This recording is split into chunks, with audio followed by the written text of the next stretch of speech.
Hi, it's Vex. Today we have another Zendikar Rising commander. Well, not the commander, official proper, but a commander from Zendikar Rising set. Akiri, not Slinger, Fearless Voyager. Yeah, that's the one. Since we kept opening her over and over and over again, 8 copies total, it's like, hey, let's make a deck tech. Why not? Because she's cool. Of course, we have the most premium version, extended art foil, Akiri Fearless Voyager, and let's read what she does. Whenever you attack a player with 1 or more equipped creatures, draw a card. You may unattach an equipment from a creature you control. If you do, tap that creature and gains indestructible to end a turn. So it gives a little regenerate when you pay white and unattach. So what Kyrie does is essentially it wants you to go wide, because it's whenever you attack a player with 1 or more equipped creatures. So for each player you attack, you would draw a card. And it's an attack trigger, not a deal combat damage trigger. And then you also want to go wide to be able to equip multiple creatures and be able to unattach those equipment to save them. So let's just move all these other Akiris out of the way here. I just got so many of them, but we can only go in one EDH deck. The most important one, regular full art, foil full art. Most important one is the full art. If you ever get one, get the full art. So here's the deck right here.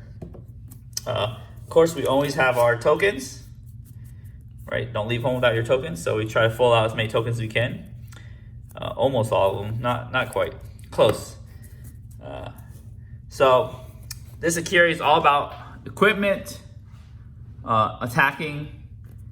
But we have another Akiri, the original Akiri Line Slinger from Commander 2016. She is actually a partner commander, and she likes artifacts. So it's +1/+0 for each artifact you control.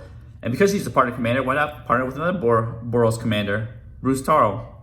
And what Bruce Taro does, he's all about attacking, because when he enters or attacks, a creature gains double strike or lifelink. So these two can partner together. It's cool because with a secondary commander, you can actually just play Akiri by herself if you want a really weak deck, play Bruce by himself, or play them both together. So a lot of options. Okay, let's put our commander over here.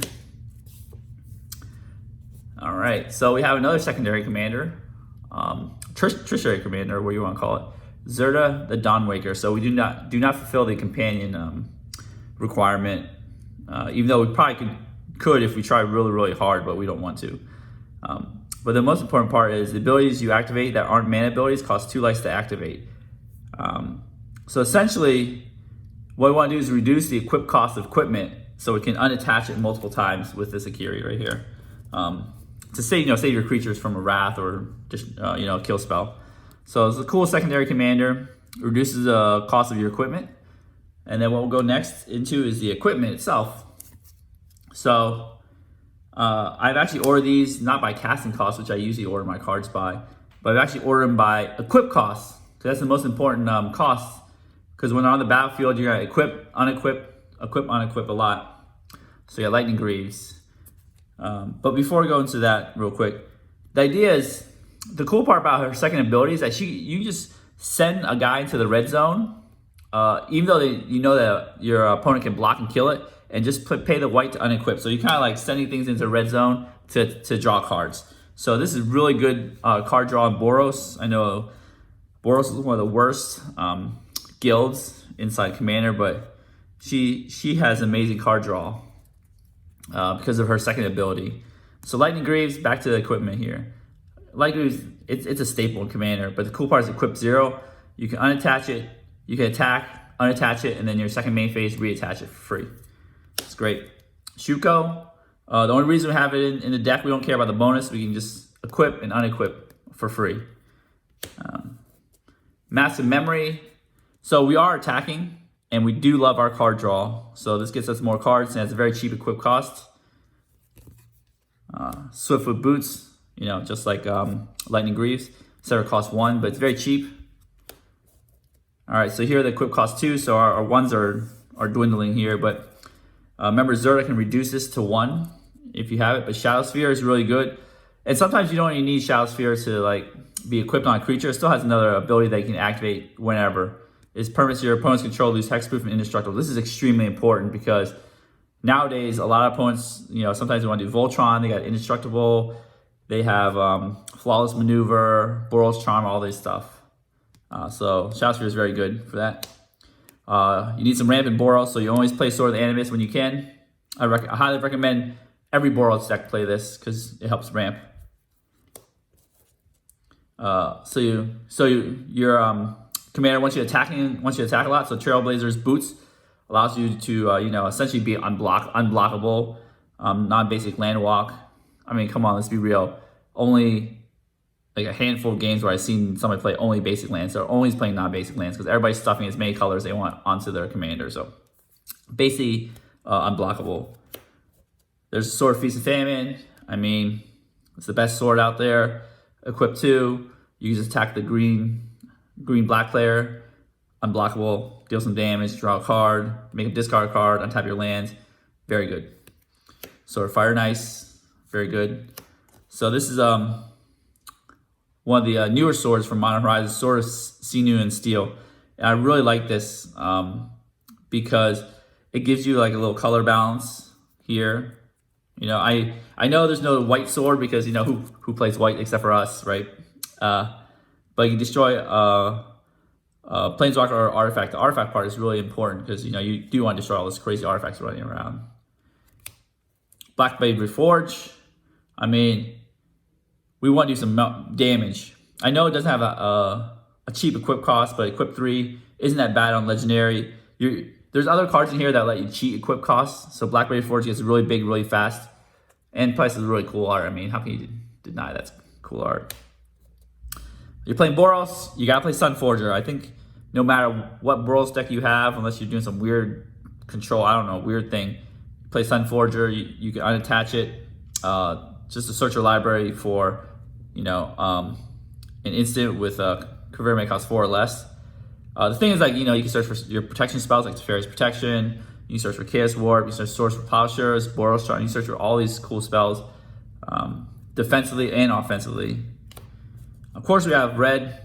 Since we're dipping our toes in red, we got Embercleave to give it first strike mainly, and then you get flash in. I love these new equipment that do the auto equipping when you go enter the battlefield, like an aura. The new card from Zendikar Rising, Maul of Skyclaves.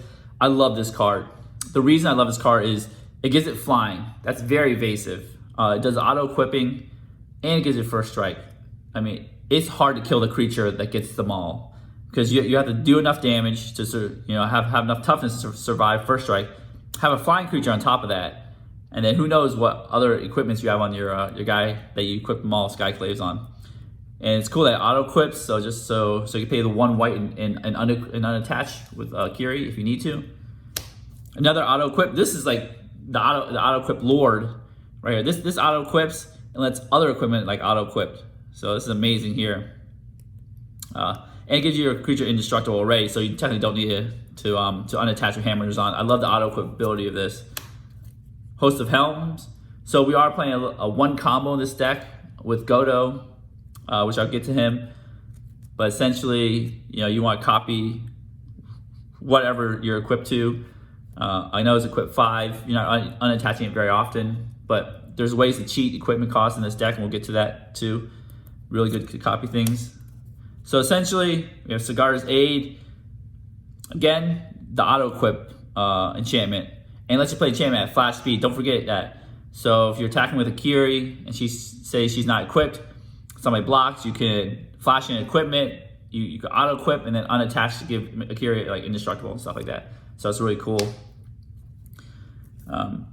Fervent Champion, it essentially has the equip 0 because it says equip abilities you activate that target Fervent Champion costs 3 less to activate. So it's really cool. So it's anything, or let's say Host of Helms costs 2 mana to equip. The swords are equipped free. So this guy has an equip 0 essentially on his text. Leanin Shikari. So this is cool because if somebody, this lets you equip at instant speed. So you can equip something and then unattach with Akiri's ability. Then if they try to destroy it while it's unattached, you could reattach and then unattach again. So it lets you do some shenanigans. Pure Steel Paladin. It has a card draw built in, but it also has Metalcraft equipped 0. So again, we want to cheat equipment costs because we want to reattach, unattach, reattach. So Pure Steel is very good. Stram, card draw when you cast an aura, equipment, or vehicle. So these are the equipment related creatures I'm going through. Brass Squire, again, you can tap Brass Squire to equip, so it's kind of like a free equip. Very good. Danica, Caption Paragon. I probably said it wrong, but who knows. She's really cool. She has a cost reducer for your equipment. It doesn't equip reduce, but it's a cost reducer. But she's very good because she has first strike, vigilance, and lifelink. Mostly the first strike part is very important. Kamba, Kyle Regent. So this makes cats on your upkeep. Very good. Everything's very good in the deck. That's why it's in there. But you do want to go wide, so this helps you create tokens to allow you to go wide. Balon, it has the essentially attach all equipment to Balon for 1 and a white. That might not be ideal going wide, but again, it lets you cheat equipment costs. And it also has first strike, and it has double strike when you have 2 or more equipment. Heavenly Blade Master is that when it enters a battlefield, you can attach any number. So you don't have to do the Balon clause where you have to equip all equipment. And then it gets a bonus for your +1/+1, and it has double strike. So any equipment deck, equipment Voltron deck, Heavenly Blade Master is the way to go. Here we have some Planeswalkers, so this is cool. We have the new Nihiri, Heir to Ancients. So the +1 is the important one. It makes a little dude and then equips it. So again, more equip, cheating on equip costs. Just like I did a Sir Gwen video, like her built-in ability is essentially free, equip free. So now, but we don't have a legendary that says equip free. So I mean a commander. So we kind of have to cheat it in different ways by using Planeswalkers. The cool part is she's in red and white, so you can dip into 2 colors. And then some card advantage here. Nihiri the Lithomancer, again, has the same text, but it's weird. If you look at it closely, she makes a core warrior for party mechanic. And Nihiri makes a core soldier, so I had to go search far and wide for core soldiers and then use the core warriors from Zendikar Rising, so it's kind of funny. They make essentially do the same thing, their plus abilities. You could resurrect an equipment here, and this makes a really cool equipment at the back here. So here we have some tutors. Relic Seeker is a really good tutor if you play her early, or make her or him, it's a him, or it, make it unblockable. You could search your library for a creature. Equipment. So again, more tutors. Stoneforge Mystic, everybody knows what Stoneforge does. Stone Hero Giant. Repeatable tutors, so you can tap, tutor, but you need to have it live or give it haste to be able to use his ability. Here's the infinite combo. It's talking about Host of Helms and Godo. What Godo does is enters the battlefield and you search for any equipment. Probably usually Host of Helms. Helm of Host, sorry about that. And then somehow figure out a way to auto-equip him or equip him with that. So as long as he's equipped with Host of Helm, a Helm of Host. Keep messing that one up. The new token enter the battlefield, then you can find another equipment, anything you want, like Hammer and Zazan, etc. The new token would attack. Let's see if I can find it right here. Right here, so let's see, it's equipped like this. Token here. I guess I don't have a token Godo. Token here would enter the battlefield. You'd find another. Well, the thing is, it enters the battlefield during a combat step. So the best thing to do is find like a Hammer Design that does the auto equipping, or the Maul Skyclaves.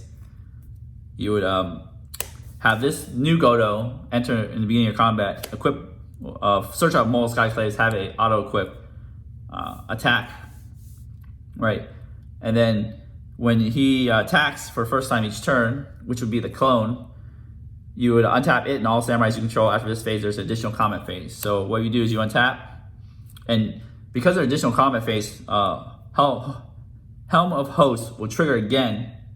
And you make another Godo. You probably look for Hammer and Nizan this time so you can equip him, who knows. And now you can attack with the Godo, the first clone and the second clone. Again, now they both will trigger an extra combat step, and then Godo will make another Godo, and so on and so forth. So that's how you get the infinite turns. It's pretty cool. Sometimes you just want to win quickly. That's a good way to do it. So those are the tutors. Oh, here. Oh, back to here. Those are tutors. Of course, we got Enlightened Tutor. You can find equipment or enchantment like Smothering Tide or such. Here. Steel Shaper's Gift. I mean, very clean. 1 white. Get equipment 2 for equipment. Open an armory. You can get an aura or equipment. So these are the I call it the white hate bears that you just can't. I mean, the white cards that you just gotta play. Draft Magistrate. I know this is an annoying card to play against, but man, when you play it, you essentially, like, as long as they haven't played their commander deck, you essentially shut down 3 players' commanders. Like, you kind of just put them on ice until they get rid of Draft Magistrate. So he is a removal magnet, and that's why I play him. Mangara. I mean, again, you just want to draw extra cards. You're not drawing a fantastic amount of cards because sometimes you can't attack because your guys are so low, small, or they have big blockers, or they have, you know, propaganda, ghosts, ghostly prison, sphere of safety. So this helps with card draw. I love these new flip lands from Zendikar Rising, Valakut Awakening. Here, again, if you know you hold on, you got cards that you don't need or just are useless, you could just play this Valakut Awakening side, or if you need a land. So we did shave off on some lands in this deck. Our ramp is not great, but if you need land, play Valakut Stoneforge. So it's really, really cool. I really like these cards for the ability to just like say, yeah, I can just play the land, or I could just play the regular face card. Here's some protection spells or protection creatures. Gilbert Runes. I really like the fact that it has protection from our colorless, because you know a lot of my playgroup does play some colorless guys like Solomson, Blackham, etc. And sometimes you just want to just make them unblockable. Boros Charm. It's really cool. It's very flexible. Boros Charm is. I never do the 4 damage to player mode with Boros Charm, but I always do the indestructible, which saves your guys from a board wipe, or gains double strike or kill somebody. Very flexible. Shajiri Shelter. So another one of these modal double face cards with land in the back. Gets some protection, but again, I shaved off a planes to put this in here, so most likely you can just play it for this Shajiri Glacier side. It looks pretty nice art, doesn't it? And look, someone has a big sword there too, or maybe. So, very good. Deflecting SWAT. Sometimes you don't have extra mana to unattach, make it indestructible, or somebody's targeting you. Deflect SWAT, very good. Of course, remember these things can be fetched up via Sunforger. Of course, you have the big workhorse Teferi's Protection. That protects from everything, anything and everything. So save this. Don't use it sparingly. You have some removal. You get your Path to Exile, your Swords to Plowshares. Good right removal. Chaos Warp. Take care of any permanent. Again, don't use this unless absolutely necessary. You can also get it from Sunforger. Sunforger is very important. You got all these tutors to tutor for it, so just remember Sunforger is important. You probably want tutor for that card too at some point. Generous Gift, much better than Chaos Warp, but again, we need removal for multiple types of permanents. Grass's Fate, it's like the Oblivion Ring for each opponent. Vandal Blast. Tell you the truth, everybody's starting to lean really heavy on artifacts, and Vandal Blast is a good way just to punish that. You can do a quick turn 1 kill somebody's turn 1 Soul Ring, or you can just pay 5 and just kill everything. Same for Wear and Tear. You could destroy Soul Ring, Propaganda and such, Smothering Tide, or both. Austere Command. Again, very flexible removal. Sometimes you got like little smaller creatures. They have big creatures. You can destroy all the enchantments and maybe the CMC 4 greater. So very flexible. Again, when you're playing red, I think this is like one of the ultra staples. If you're playing red, and I think no matter what color, secondary color or primary color, Blasphemous Act is such a cheap board wipe. You don't have to play it right away. You can just hold on to it when you need to, but you can pay 1 red mana, wipe the board, recast everything, equip everything again. Very cheap, very good. Here's some of the ramp.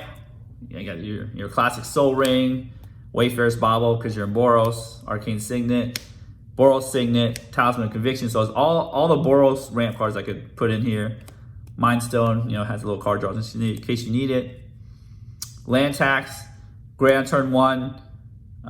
Again, you're not using any like land-based ramps there, Sword of the Animus, so you might be able to play it later in the game, but extremely good. Dockside Extortionist. I mean, yes, Dockside. You know Dockside. Solemn Simulacrum. Again, this is why I have the Giver Runes to do the colorless, because people play cards like this. Good ramp. This is a land-based ramp too. Smothering Tithe. You're playing white, you gotta play Smothering Tithe. Here's the mana base real quick. You got your dual lands, Command Tower.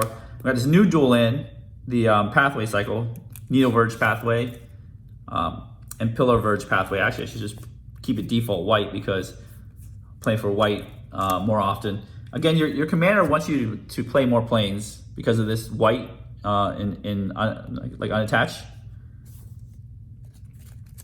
So I just keep it on the white side. It's Sacred Foundry, so your usual dual Boros dual lands. Sunbait Canyon, just in case you need to draw a card. Arid Mesa, some fetch lands.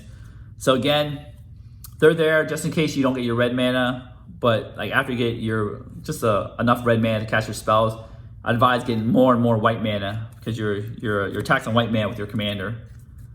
Ancient Tomb, you got equipment, expensive equipment. Don't use it too much to kill yourself. Slayer Stronghold, good utility land. Gives vigilance, haste. Bonder's Enclave. I love this because you have equipment. You equip your small creatures and activate it to draw cards. It gives good card draw. Buried Ruin to get anything back from your yard. Inventor's Fair to search for any artifact. Rogue's Passage, just in case you want to kill them with commander damage. Of course, we gotta have Graveyard Hate. Scavenger Grounds. I believe we don't use a graveyard that much this deck, so it doesn't matter if we exile our graveyard. There's so much graveyard shenanigans. Majoltha's #1 commander. Scavenger Grounds.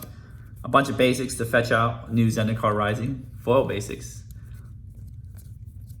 These aren't as hard as they used to be to get because you just open some collector boosters like I've opened before.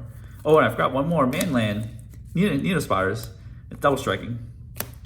Alright, so this is the deck. Let's just, we're gonna shuffle it up and do a sample hand like we always do. I really enjoy doing sample hands. Hopefully I get a little flip card so I can pick which side I would need to play. We'll see. All right, let me shuffle this deck up and we'll be right back. All right, we are back. Oh, I forgot to mention, it has a very interesting line of text in Akiri. If you read carefully, the unattaching of equipment is a May ability and it's on resolution.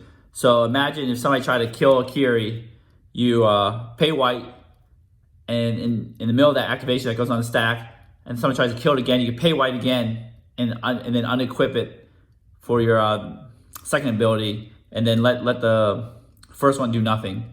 So essentially, there is no time between her not having equipment and her gaining indestructible or the creature. So that's really cool. Just remember that if you need to activate it twice. Just in case somebody try to kill a creature twice while you're in the middle of resolving that. So let's just get a sample hand and see what we got.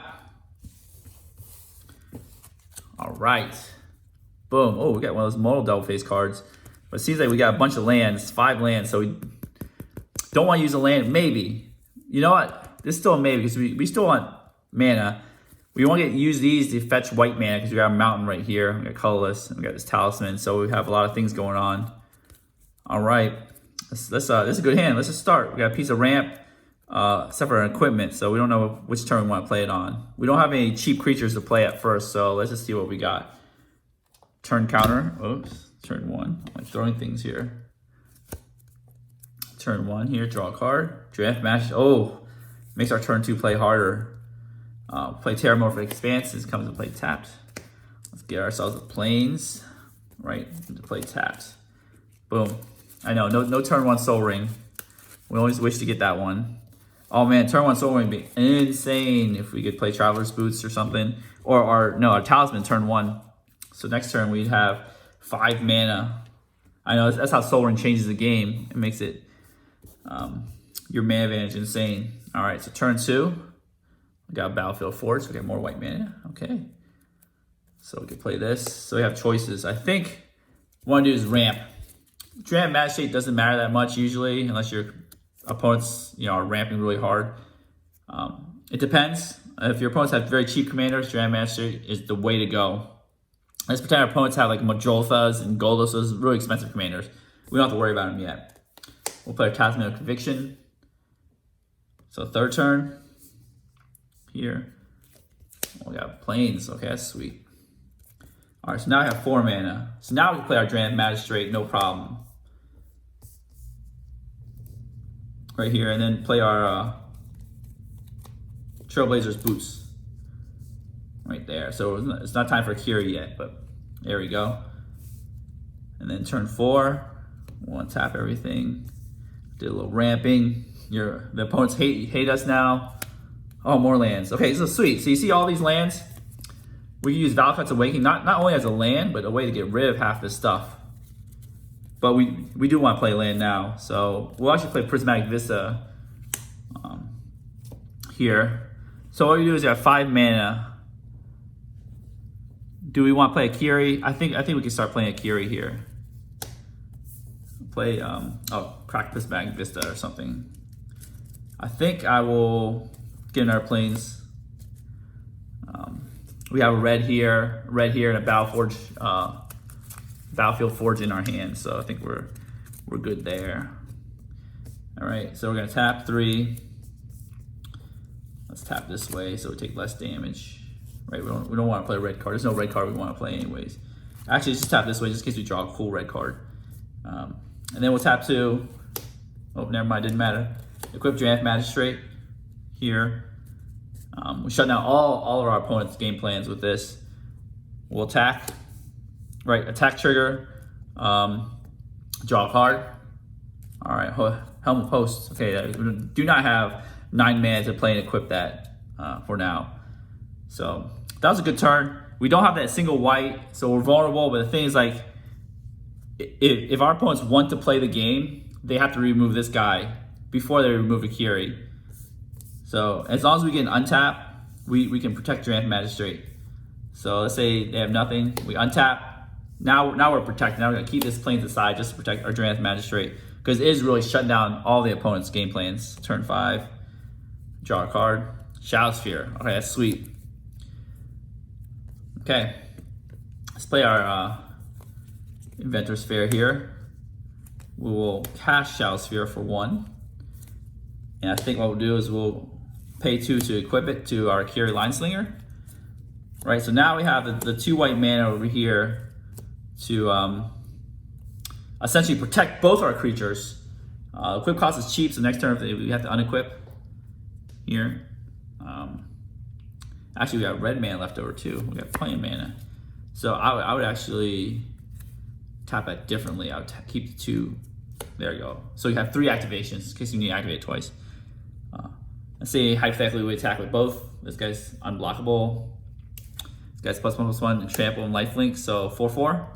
It's pretty neat. And even if let's say hypothetically somebody has a blocker, we'll unattach Shadow Sphere right here.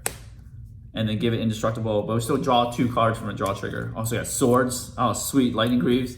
Oh, this is a sweet set of cards. Oh, we need more mana. Maybe we'll use this as a mana side if we need more mana.